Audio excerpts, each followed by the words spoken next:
Want to see tons of games that get sent to us and are super exciting and super fun? By tons, you mean 10? 10 tons of games? No, just 10 games.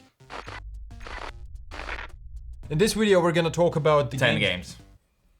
In this video, we're gonna get 10 games. We're gonna be talking about 10 games. Yeah, Some of them are fresh as can be. Some of them you've never heard of. And we're gonna rank them in my collection, I want that game, friends collection, I would like to play it from time to time, and somebody else's collection. We see that it might be for someone, but not for us.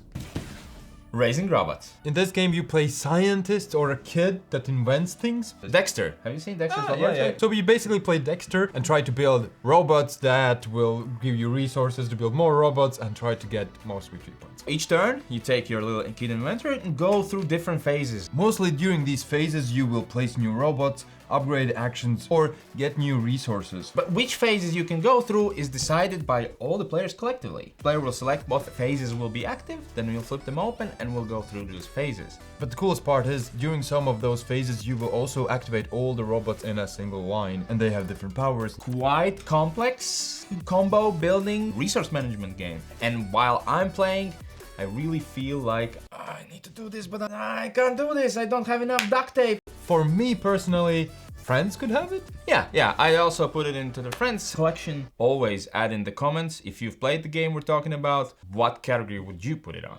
Let's go with Triumph. Triumph. This is a freshie. We played it just last week. It was just on Kickstarter. It might come to retail afterwards. Political game in the ancient Rome, where we each play an influential family, and we're trying to push like all our family members and agents into the government, essentially putting our people into different regions and scoring points. But we are all being invaded by Librarians? Like, that's the plot twist. On your turns, you first of all choose what number you will play secretly. You all reveal that number and see who has the biggest number. They will go first. You have to kind of cooperate as well, because you have to defeat these barbarians together. So you have to cooperate a bit, but also just one of you will win. You will want to backstab others. So there's tons of interaction and fighting for territories and points. And it's really quick. It takes around an hour to play. Feels like this epic scope, and especially thematically. We start out just in Italy, this little Rome, but then we're spreading out and defeating those barbarians and gaining more lands and points. I'm waiting for the full release, but this goes into my collection. We're looking forward to getting the final copy when it comes out. Most likely, possibly, there is a chance we might review it.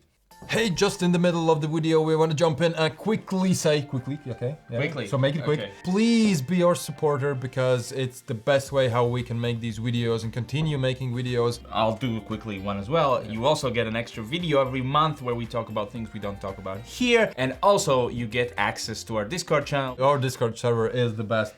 Trick shot. I love sports. All sports? Almost all of the sports. Which sports you don't love? Not a big fan of football or soccer. I like soccer. You're a sucker. Wow. Trick shot is a hockey game. It has a unique dice system where you can try to push as much actions as you can, but the more you try to push for these actions, the bigger the chance that something will go wrong. Really nice miniatures that come pre-painted. Amazing miniatures. I really liked it, except I thought it's a bit too complex for an average hockey fan, because there's quite a bit of the rules even in the basic version. On your turn, pick a player, choose an action, and then roll a die to see if you successfully do it. If you do it, then you can do another action, picking a player, choosing an action, and then rolling now 2 dice to see if he successfully does it. Do this until you fail a test, which means rolling an X. I would put it into my collection. Now, since I know you don't like soccer, I'm not sure how I feel playing games with you. Yeah, I don't mind. It's fine. Let's make this like job relationship with this. Never talk about anything else, especially sports. Oh no, I'm gonna talk about soccer all the time now. Sadly, Latvian soccer team sucks.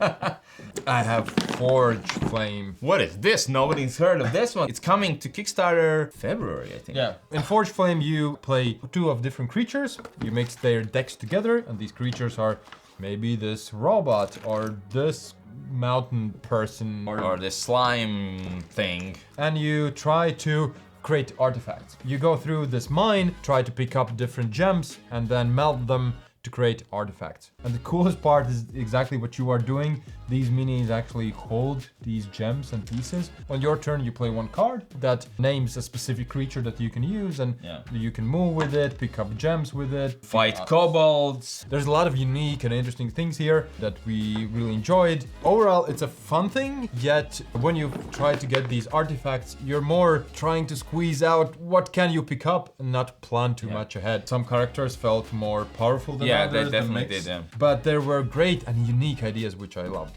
But overall, I would put it into another person's collection. Something you should look out for, I think. Yeah, definitely check out their campaign. I'd put it in the friends category, actually. See, it has this logo, means it's good. Not already interested. In this game, each player plays a species that's trying to score points, because it's a Euro game. You score points by controlling different regions. Place your worker, do an action, and it lets you spread out, multiply. It lets you adapt to eat different things to survive in these fields. It lets you add more to the board. It lets you kill off other creatures. It has such huge body count. I really like it. I think it's one of my favorite Euro games. I really want to put it into the keeping this game category. Next one is Rem Racers. Rem Racers. Basically, it's Mario Kart, the board game. Or Rock and Roll Racing for those old people out there like me. You have a map and you all compete to finish 2 laps or maybe more. You have these controllers and you drive your cars with that. Moving is interesting because you use rulers. If you go this speed, you have to place it in front of your car and that's where you'll go. And then you can shoot stuff at other people. You bump into walls and you jump and bump into somebody else, and it's just a crazy race. It was interesting. What he means with that is that we played it and didn't get past the first few corners for really long time. We might be very bad drivers. Mario Kart feels like it's a quick game that just gives you the punch of adrenaline. It gave me that for the first corner, and then it would just crash, setting back, crash. I think with less players, it is cleaner and would be a better experience. I would say it's for somebody else. It's probably for somebody else, yeah. It could be for you. For us, it would be a bit too messy, I think. Imperium Horizon.